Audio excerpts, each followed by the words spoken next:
arda, meu Deus, como uma brasa incandescente do teu altar nos corações, e que algo dentro de nós mude, que não seja só mais um culto, que não seja só mais um domingo, mas que esse seja o domingo de mudança, resposta e transformação. Faça, fala, manifesta a tua glória essa noite neste lugar. Tu és bem-vindo, Espírito Santo. Eu sou teu servo e estou aqui para falar o que o Senhor disser. Fala, porque a tua noiva ouve. Senta glorificando ao Senhor. Todos nós sabemos que a Bíblia Sagrada conta a história deste grande homem.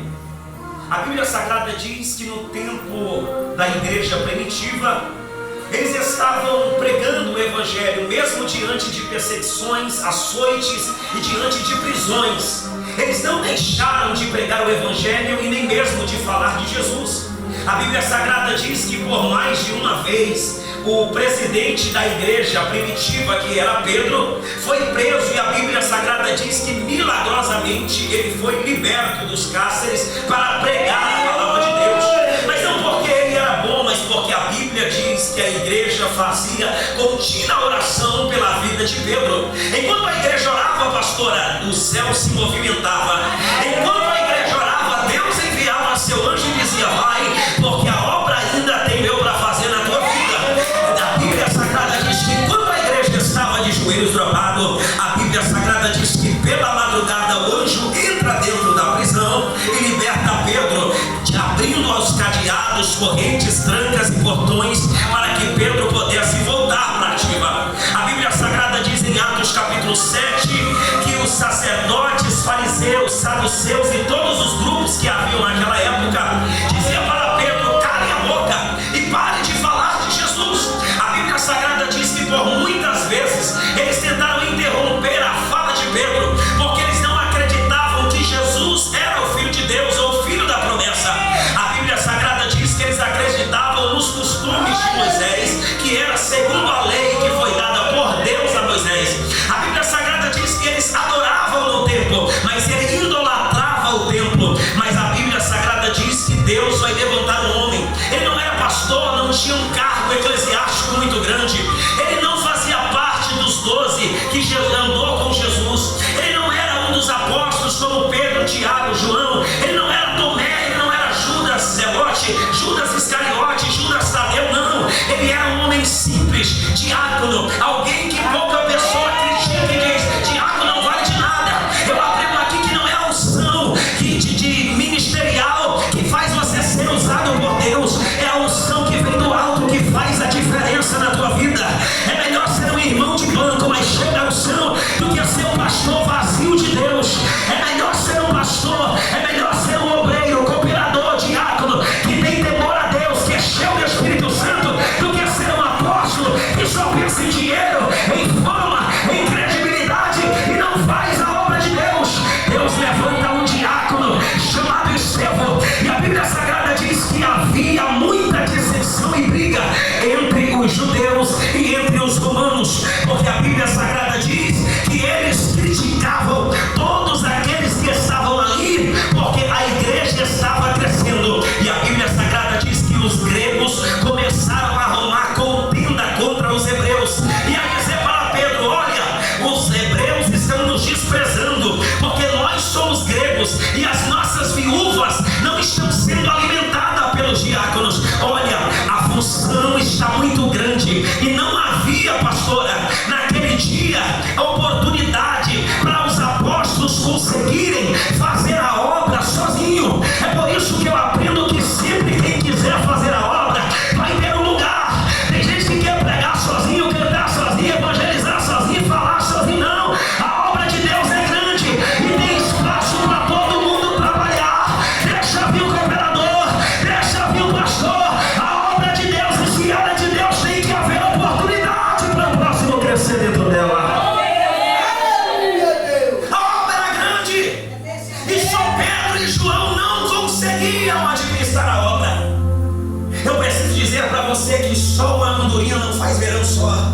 Não existe igreja só de um membro, não existe igreja de um só pastor, não existe igreja de um só irmão. A igreja é o corpo, a igreja é o corpo, Jesus é a cabeça, e nós precisamos entender que se nós estivermos unidos, reunido por um propósito só. Satanás vai bater em retirada do nosso meio, e o intuito da igreja é crescer, porque uma igreja unida cresce, uma igreja que dá oportunidade cresce, uma igreja que abraça o diácono cresce, uma igreja que não faz do obreiro tapete cresce, uma igreja que ajuda quem está caído cresce, uma igreja que abre a porta para quem fechou lá fora cresce. Abre a porta e deixa ele trabalhar. Ah, mas só é um diácono. Deus usa menino, porque é que não usa diácono. Chegou a tua hora, chegou o teu momento. Deus vai te usar. Vai. Tá chegando a tua hora. Alguém diz, mas eu não sou nem pastor para orar por essa irmã. Tem gente dizendo, eu não prego porque eu não sei pregar. Eu só sou um diácono. Eu só vou ficar aqui na porta. Eu só vou ficar aqui calado. Deus está dizendo, se eu quiser, eu te uso com a unção que você tem. Entenda uma coisa, não é a unção ministerial, o óleo que desceu na tua cabeça que faz a diferença. É o chamado.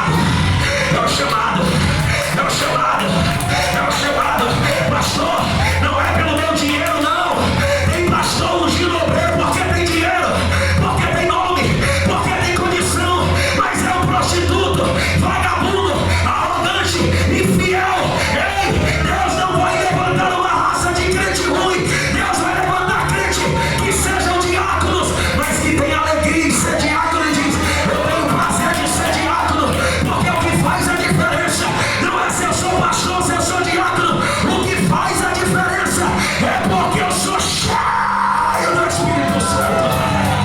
Ai, Jesus da glória. Deixa ele te encher essa noite, pastor. Deixa ele te encher essa noite. Deixa ele te encher essa noite do Espírito Santo.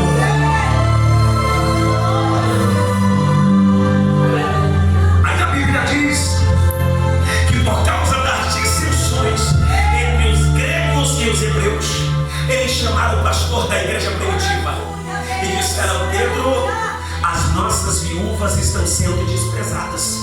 Tome uma atitude. Pedro não podia porque estava orando pelos irmãos, porque uma igreja que vence é a igreja que ora, porque a igreja que vence é a igreja que anda em vigilância, a igreja que faz a obra é a igreja que divide cargos. Você nunca vai ver, pastor, uma igreja crescer se ela quer crescer sozinha, se ela acha que não precisa de ninguém. Deus não chamou super crente e nem super moça. Deus chamou servos para servir a obra, para o reino crescer. Eu quero dizer para você, Deus te chamou e você tem um cargo especial na obra dele. Você não foi chamado só para vir no culto e voltar para casa do mesmo jeito, não. A cada culto um grande culto, e a cada culto ele quer te entregar algo novo para te usar. Que é uma palavra, não se conforme ser quem você é. Ah, mas eu já prego, vai cantar. Ah, mas eu prego e canto, vai jejuar. Mas eu já canto, oro e jejum, vai profetizar. Eu já canto, oro, profetizo e louvo, então vai orar. Vai fazer alguma coisa, cresce. Jesus não disse, eu vou fazer vocês crescer no dinheiro, eu vou fazer vocês crescer no ouro e na prata. Não, ele disse, vocês vão crescer na graça e no conhecimento. Graça e conhecimento cresce. Porque se tu crescer, os meninos que estão dentro de você vai subir, os homens vai sair. Porque aqui tem muito crente brigando na igreja, porque ao invés de ser homem menino, Deus está dizendo, cresce na graça e no conhecimento, e tu verás a minha glória sobre a tua vida.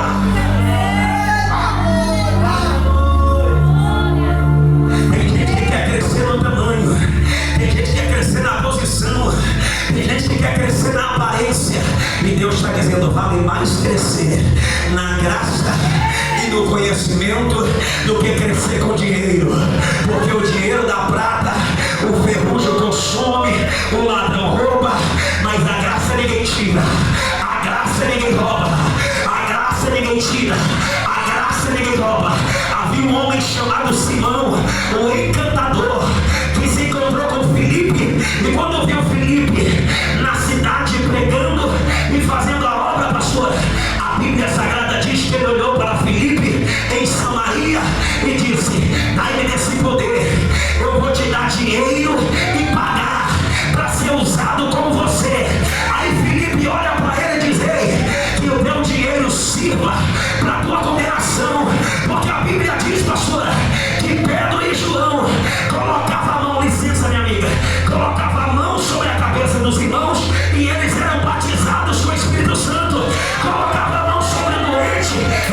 curado, colocava a mão sobre o endemoniado, ele era liberto. Aí Simão mágico olha e diz: eu quero esse poder. Aí ele diz: quanto é que eu tenho que pagar para ter esse poder? Pedro olha e diz: que o teu dinheiro seja para a tua condenação. Quer poder? Aqui não precisa ter dinheiro. Para ter poder não tem que subir, tem que descer, descer. Desce que o poder vem. Se ajoelha que o poder vem.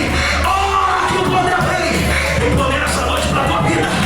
Deus quer te dar poder, poder, poder. Ela não dá pé para aquela macheia. Recebe poder, poder, poder, poder. Hoje Deus te dá poder.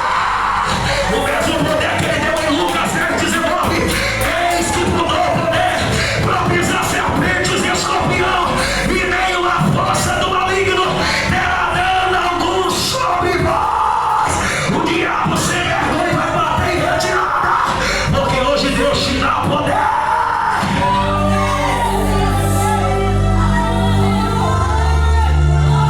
Deus não está te dando emoção, Deus não está te dando sentimento, Deus está te enchendo de poder. Poder, emoção e poder é duas coisas diferentes. O crente emocionado pula, o crente emocionado sapateia, o crente emocionado fala em língua. Mas o homem cheio de poder, aonde ele chega o diabo bate em retirada. O homem cheio de poder, aonde ele chega a enfermidade cai. O homem cheio de poder, aonde ele põe o pé tem cura. Aonde ele põe o pé alguém diz: tem algo diferente na tua vida. O que é isso? Não é emoção, é poder de Deus.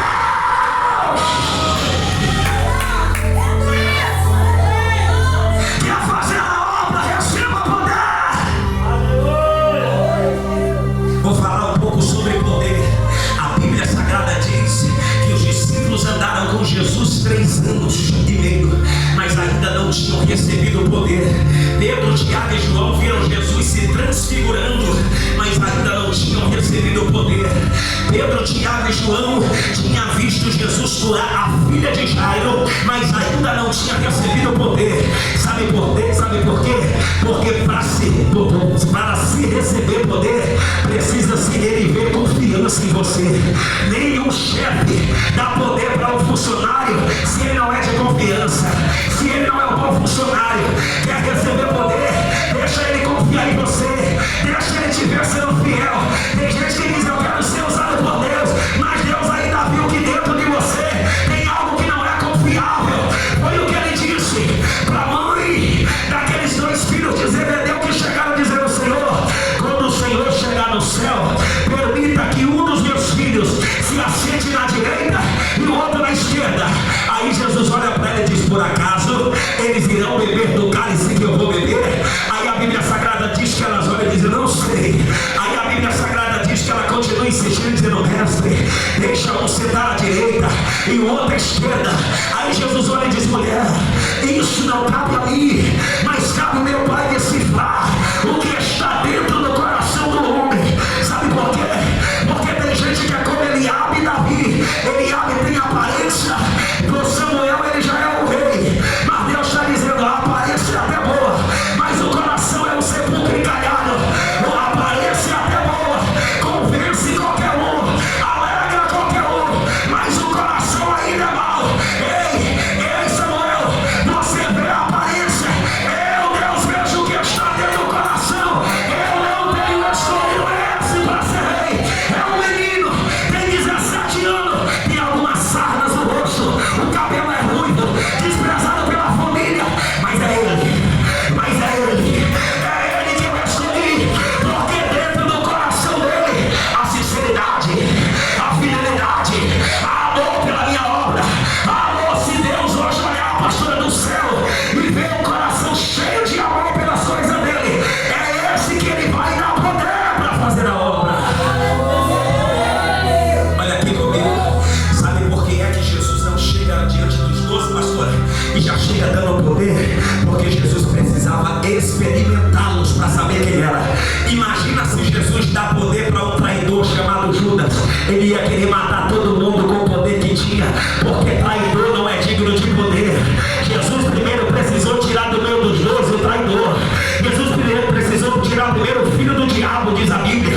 Aí depois Em Atos capítulo 1 e verso 8 ele diz: desce do monte e ficai em Jerusalém, porque no alto vós sereis revestidos de quê, igreja? De quê? De poder. Volta para lá, porque o traidor já não está no meio.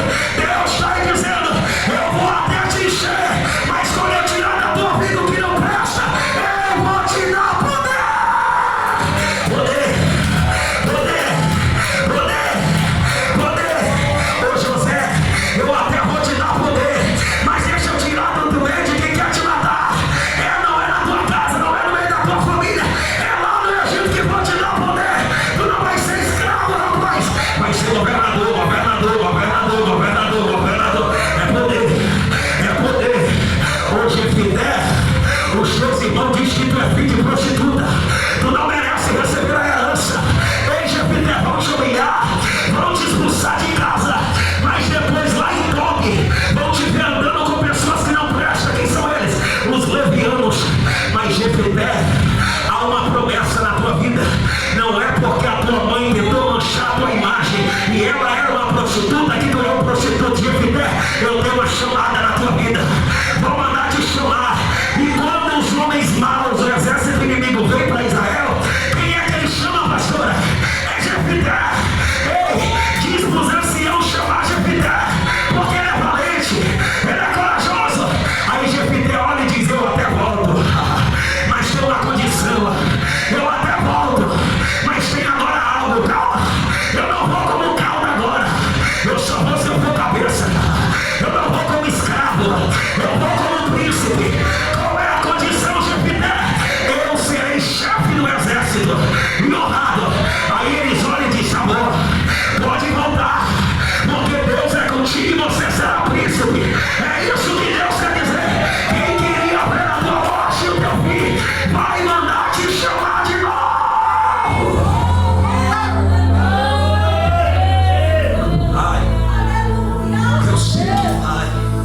Eu sei que Deus é fiel para fazer a obra.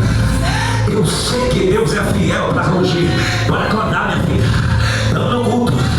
A Bíblia Sagrada diz que agora então este homem estava pregando a palavra.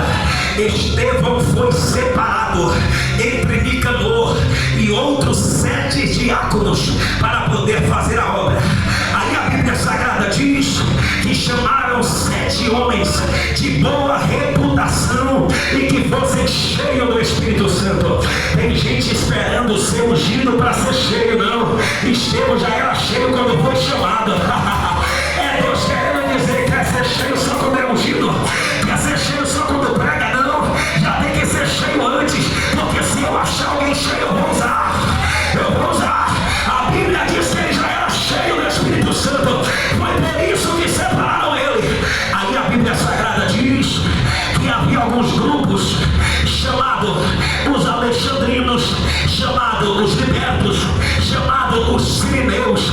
E a Bíblia Sagrada diz que esses 3 grupos estavam criticando Estevão, dizendo que ele estava blasfemando contra Deus e contra o templo. Aí a Bíblia Sagrada diz que eles não conseguiam resistir o espírito de sabedoria que havia sobre a vida de Estevão.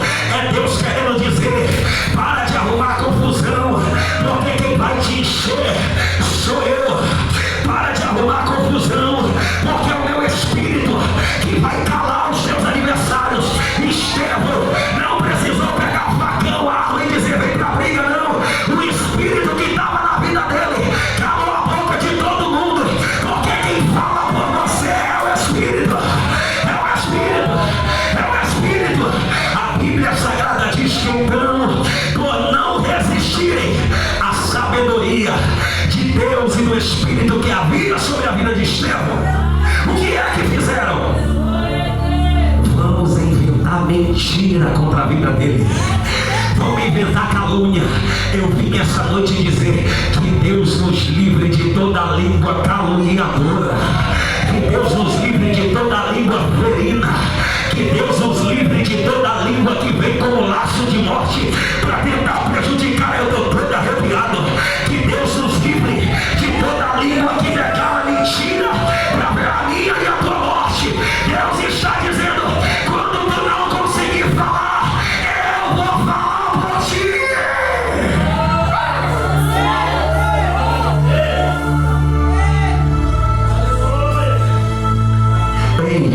Você nunca pode afirmar algo de alguém se você não conhece.